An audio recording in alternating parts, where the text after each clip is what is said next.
The next time you crack open a cold beer or pour a glass of wine, take a second to look at it. You might think you're just unwinding after a long day, but you are actually taking part in a ritual that is older than recorded history, older than the wheel, older than farming.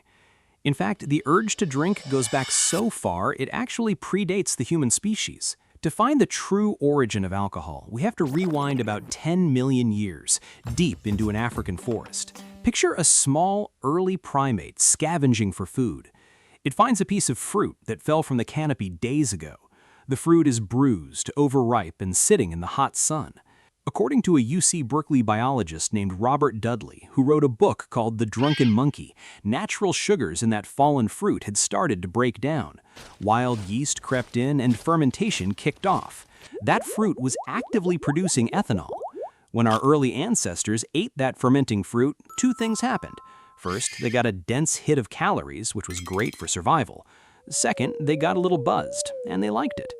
Over millions of years, our ancestors actually evolved to sniff out alcohol. Long before humans had the brain power to brew it on purpose, the biological desire to get a little tipsy was already hardwired into our DNA. So when did we finally stop waiting for fruit to rot and start making the stuff ourselves? Well, for a long time, historians thought the timeline was pretty straightforward. Humans invented farming, we built cities, and then, with all our leftover grain, we figured out how to make beer. But recent discoveries have completely flipped that script. Take Reshaped Cave in modern-day Israel. Around 13,000 years ago, a group called the Natufians used this cave. When archaeologists dug into the bedrock, they found ancient stone mortars laced with the chemical residue of wheat and barley. It had been soaked, germinated, and fermented. It was a prehistoric microbrewery. But here's the crazy part. The Natufians didn't know how to farm. Agriculture did not exist yet. These people were nomadic hunter-gatherers, foraging for wild grains. Yet somehow, before they even figured out how to plant a field, they figured out how to brew a beer. And this wasn't an isolated incident. Just 1,000 years later, in what is now Turkey, nomadic humans built Göbekli Tepe. It's a massive, complex site made of towering stone pillars, some weighing up to 10 tons. For decades, experts were baffled. Why would wandering hunter-gatherers do the backbreaking work of moving giant stones to build a monument? The answer was hiding in massive stone tubs found at the site. They were coated in the residue of fermented grain. Göbekli Tepe wasn't a city or a permanent settlement. It was a prehistoric party venue, a place for wandering tribes to gather, feast, and drink. This has led to a radical theory championed by Patrick McGovern, a leading expert on ancient alcohol. He suggests that early humans didn't settle down and invent farming to make bread. They settled down to make beer. Think about it. Baking bread is a massive chore. You have to thresh, grind, knead, and bake. Brewing beer is so much easier.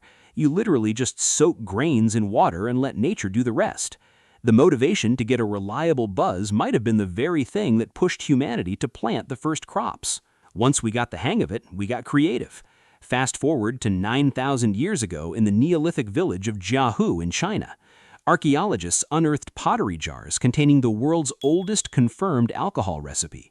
It was a complex, intentional cocktail made of fermented rice, wild grapes, hawthorn berries, and honey. Our ancestors weren't just drinking whatever they could find anymore. They were crafting flavors. By the time the ancient Egyptian empire peaked around 5,000 years ago, alcohol had leveled up from a luxury to the very foundation of society. If you were a laborer hauling massive stone blocks to build the pyramids, you weren't paid in gold or silver. Your daily wage was about 4 to 5 liters of beer. And this wasn't just to keep the workers happy, it was a matter of survival. The Nile River was heavily polluted and full of parasites. The brewing process boiled and purified the water, making beer the safest thing to drink. Plus, it was thick, hearty, and packed with nutrients. It was essentially liquid bread. In ancient Egypt, beer was your paycheck, your daily calories, your water filter, and your medicine all rolled into one. They even considered it a divine gift from the god Osiris. So let's look at the timeline. 10 million years ago, primates sought out fermented fruit for survival. 13,000 years ago, hunter-gatherers brewed wild grain in caves. 12,000 years ago, we built our first monuments just to host massive drinking sessions. By 9,000 years ago, we were inventing cocktails, and 5,000 years ago, the greatest empires on Earth literally ran on beer. We've always been taught that civilization gave us alcohol, but looking at the evidence, it's entirely possible that alcohol gave us civilization. We settled down, planted roots, and built the modern world, all because we wanted a reliable place to grab a drink. So cheers to the ancient brewers. The glasses have changed, but the instinct is exactly the same. If you thought this was as fascinating as I did, hit that like button and check the description for all the historical deep dives. Thanks for watching, and I'll catch you in the next one.